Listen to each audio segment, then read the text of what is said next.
I don't know what I want to address first.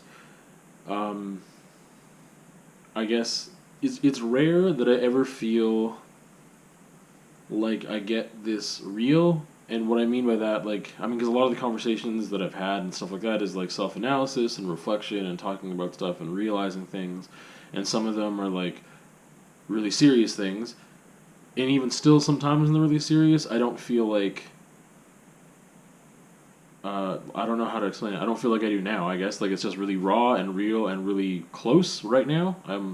So it's not like the things I don't discuss aren't timely, because they usually are to how I'm feeling. That's why I'm having the conversation about that at the time.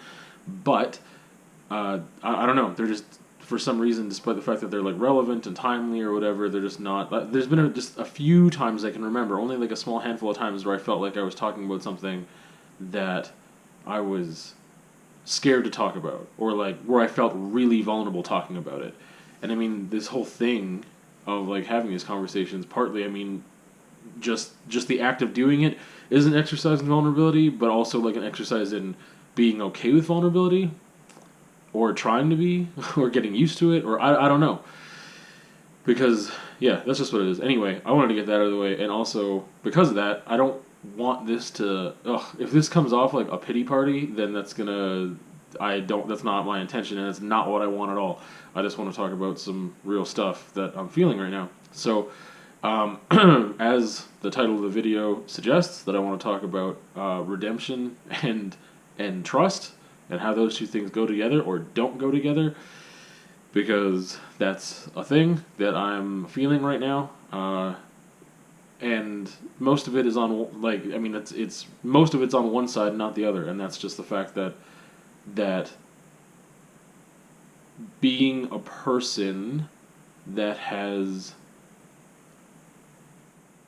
abused people's trust habitually for years, and not necessarily the same person, but being a person who's done that and then talking about it with somebody, like, that person, whoever that is going to be like, oh, okay. Like, I mean, depending on the nature of that relationship where you discuss that with a person, like, they're going to think different things, right? Because, I mean, depending on how close they are to you, or, like, how long you've been, like, a friend or a family member, or how long you've been a family member. But, I mean, like, depending on the nature of your relationship, then that, and depending on the nature, I guess, of that mistrust that you're talking about, the, like, that you're saying, like, oh, I've, really taken advantage of my friends this way or that way, or I've been, um, like, what's the word I'm looking for? Or I've been, like, unfaithful in my past romantic relationships, things like that. Then, I mean, depending on who you're talking to, then, and depending on why you're talking about it, I guess, like, I'm speaking really vague, and I think that's because there's fear. So, I don't know. I don't talk about romantic relationships. I mean, like, since, like, I started doing this in January. I mean, now this is like week 31. I haven't really talked about it at all. And there's a couple reasons for that. Like, my own personal romantic relationships, like, I just haven't really talked about it. And like I said, there's been a couple reasons for that. But I don't know. This delves into that subject, in like a past sense anyway, of just like, that's something that I've had a problem with for a number of years, was being unfaithful to partners. And some of those were like, I don't know, long term monogamous relationships, and some of them were just like things that were not necessarily exclusive, but should have been, could have been. I would have liked them to be. So I don't know. That's where this conversation is coming from. I don't really want to go into a lot of detail there, because that's not what the conversation's about. But that's where this whole idea and the context is, of like having discussions with people, and like or being in my position anyway. And like, it's not. I mean, most of it is coming from this end of being someone who has, opened up to someone else and maybe been like, you know what, like, I've had these issues before. Habitually, it wasn't just one time. I was never proud of it, but these are things that I've struggled with. These are whatever, and then having to like just be like, there it is, like, that's out there now. Now what? Now what happens? Like, that kind of thing is just something I've been thinking about lately, and I don't know. I've talked about it with a couple friends too, and been like, is there, if you have intended to change your behavior, if you have committed to changing your behavior in such a way that you feel like it's not going to be an issue, is that something you want to bring up to somebody? Like, is that something that you want to like if that topic of discussion comes up, do you lie? Why would you want to start something in a lie, or why would you want to lie in the first place in a context like that when you want to, I don't know, be honest and like be like open to, being real and stuff. So I don't know, and it's like, yeah, but then if you say something like that, then I mean, I don't know, but that's just I already know some of the answers before I'm saying it. Like obviously that's just the consequence, and it's not like a consequence of your that's the hard thing with if you abuse trust in any form, whether it's like I said, taking advantage of somebody financially or whatever it is, lying and that kind of thing has repercussions and consequences that last much longer than that one incident. It's not like, you borrow money from a friend because you need some whatever, and they wouldn't have, like, I don't know, like, and then you don't pay it back, or you use it on something else that was not the intended purpose, and maybe that actually makes a difference to your friend. You're like, oh yeah, I just really wanted to get high instead, or something. I don't know. Like there's examples like that, or being unfaithful, or things like that, where there's that consequence that's immediate. I don't know. The consequences of abusing trust are a lot like internal, even if the other person never knows about it, right? Even if they have no idea that you've abused their trust, there's things that you wrestle with as an individual who has done that to people that is toxic and it gets into a circular thing, and just negative cycles where you feel crappy about yourself, and then depending on how you deal with those crappy feelings, then you might perpetuate a really bad cycle. And that's really easy to do. But I was just thinking like the repercussions and consequences of those things reach farther, because if you are discussing something with somebody new, who wants to maybe like be in your life or is beginning to be or something like that, and then you're talking about how, yeah, like I've had these problems, I've done this and that. Well, I don't know, that's just part of sharing your personal history, and you should be honest about it, I guess. And I guess no, you should be, obviously, if it's a relationship that you're actually wanting to grow, right? But then it's always at a risk, because you're risking like, and that's the thing, like that's just the risk you have to take. You just have to swallow that, because it's like, hey, well that's something that person is going to have to either we talk about it, or maybe they don't want to talk about it, or who knows what they're going to think. I like to over talk things, because then I want the person I'm talking to in any instance to make sure that they understand what I'm saying. Like I want to know that I'm heard correctly. Not just like that they misinterpreted me, or that they heard the words I was saying but they thought it meant something else. Like I like to over clarify, and it's a problem. But I'd rather that than the opposite, where someone walks away from a conversation thinking something that I'm like, no, that's not what I was saying at all. So I don't know, over clarifying things and whatever for somebody, and just like, again, there's consequences that last past the whatever incident was. The incident could have been 3-4 years ago, or just like years ago in general, and it affected a person that you were with, and then there was consequences to that, and then you face those consequences, but it doesn't end there. Even if you get right with yourself, I think if you are truly there, which I'm not, like, but I mean, like, if you've truly reconciled those things and you feel like, you know what, that's like so far in the past, I've done so much work on myself, like, I feel like those things are in the past, and I have done work on myself, and I feel like in the past couple of years I've committed to being just a better human in general, especially when it comes to things like this, just like being worthy of people's trust, and working on myself to make sure I'm that person who can consistently be someone that people can trust, I guess. I mean, in some scenarios it's never a problem, in other ones it is. It's just, like I said, it's been a struggle depending on the scenario that we're talking about. And now I'm losing my train of thought. So, yeah, anyway, the consequences, that's what I was saying, last longer. Because, I mean, you discuss that with somebody, and then they now have an option of like, oh, I don't like that, or that makes me feel weird, or like, oh, I have to deal with this like history, and now I've got to be a judge of whether or not you've moved on from that or not, even though maybe you say you have. But if you're someone who said that you've had issues before with lying, or with like using trust in general, then how do I know that you're not doing that to me right now? Like, there's a lot of psychological stuff and ricocheting that goes on, and I completely understand that, and that's why it's just like, okay, it sucks. It sucks to feel like you can't redeem yourself, because this is not I don't know. It's one of those things. Even if you're habitually late all the time, you know what I mean. Like, let's say you're habitually late all the time, and you keep saying like, I'm not gonna, like, no, I'm gonna be there, and it's like, well, no, you're not. Like, the other person has to adjust to you, which sucks. They either have to adjust to you, or decide not to hang out with you anymore. And by adjusting, it means that they expect you to be late, even when you tell them you're not going to, right? So obviously the onus is really on the person not to adjust their expectations with I mean, that's part of it, but I mean the onus is really on the person to change. So um, I'm losing my train of thought all over the place here, so this is going to be more scattered than normal. I'm very fidgety as well. But yeah, like I was just saying that it obviously sucks to be that person who is has to be understanding of someone else's disappointment or be understanding of someone else's skepticism. It's like, yeah, I know. Like I don't know. Like I feel like I try to own everything that I do.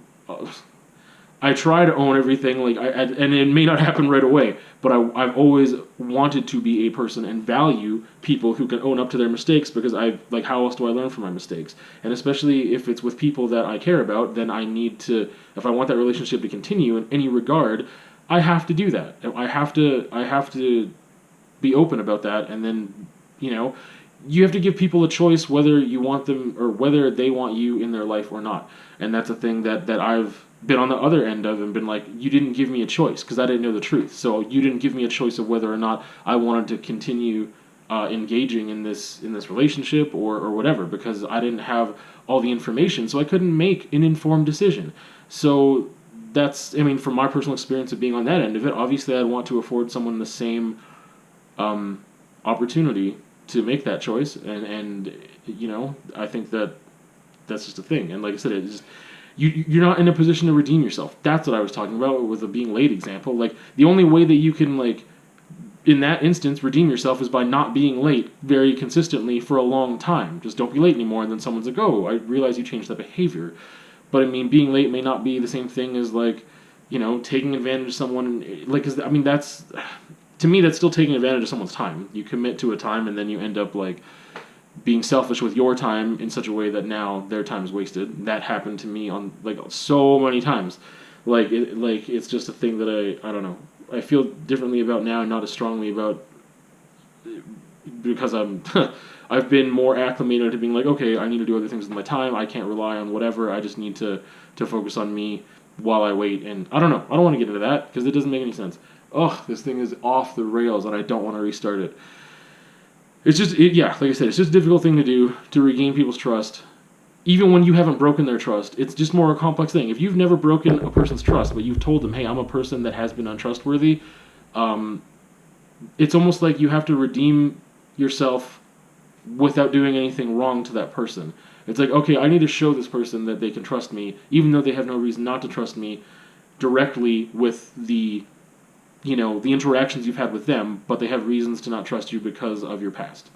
And like I said, that's not, like, that's just the reality. Like, and I completely understand that. I get like frustrated with people when they're too trusting and they shouldn't be trusting. Because obviously self-preservation is a good thing. It's being like, let's do some critical thinking, let's weigh the pros and cons, what vibes am I getting? Like, there's a lot of rationale, and then there's a lot of emotions, too, and mental stuff that's going on, and it's all, like, together, and it's like, well, do you want to trust this person? Yeah, it's way easier to just be in that, like, if you can do that, then that's easier. Why wouldn't you want to do that? That makes more sense. There's less thinking involved, there's less baggage, there's less weight. If you can just be like, yeah, I completely trust that person, that's great. I completely understand why people don't. Like I said, I am frustrated way more times when someone is too trusting than the opposite. I feel like, yeah, you want to preserve yourself. If you have a reason to not trust somebody, then maybe you need to deal with that. And I mean, deal with it in the way of, like, maybe not being that person's friend anymore, or not being in a relationship with that person, not opening yourself up again to an opportunity where you're going to be taken advantage of. That makes sense. Like, it's just hard in some situations because I want to be optimistic about things, or someone else might want to be optimistic about things, and you want to open yourself up. Like, again, things are about risks. Like, relationships are all risk. And I mean, when I'm saying the word relationship right now, I mean the true nature of that word, relationship. I don't mean romantic relationship. Every single time I use the word relationship, I mean, like, relationship between family members, between friends, between coworkers, whatever, and romantic relationships. But I mean, that's always a risk. There's always an exchange. You have to rely on someone else, and anytime you have to rely on someone else, you have to trust them in small ways and in big ways, and just assume that when someone says something, they're going to do it. And if you know already that someone has had trouble sticking to things that they say they're going to do, you're going to be skeptical.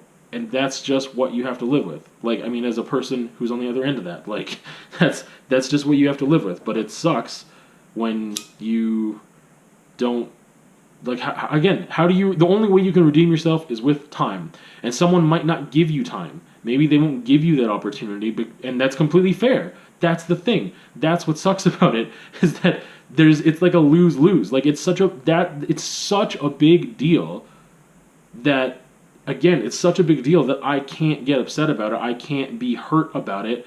Like, I mean, I can be, but not justifiably, because it's like, yeah, I completely understand it. I get it. Like, I'd be more skeptical of you as a person if you were just, like, trustworthy like that. That would make me skeptical of you, or make me less wanting to be in a relationship with you of any nature. Like, because I'm like, really? Like, that's, I don't know. It's just like, that's the sucky thing, is that I completely understand, and I get it, and then, what am I supposed to do? Like, that's the thing. What do I do in that scenario? Nothing. It's almost like being at the mercy of someone else, right? For a certain amount of time, and then you have to be like, no, this is like, you can't hold that over me forever, obviously. Like, you just can't. I don't know. This gets into, like, I'm trying to be very general so I don't get into specifics for a lot of reasons, because I don't feel it's necessary. And, like I said, I gave some information for context, but my brain just keeps going to specific scenarios all the time, and that's not where I want this to go. I want to speak in generalities because it is a general topic that applies to a lot of different scenarios, different relationships, and different experiences.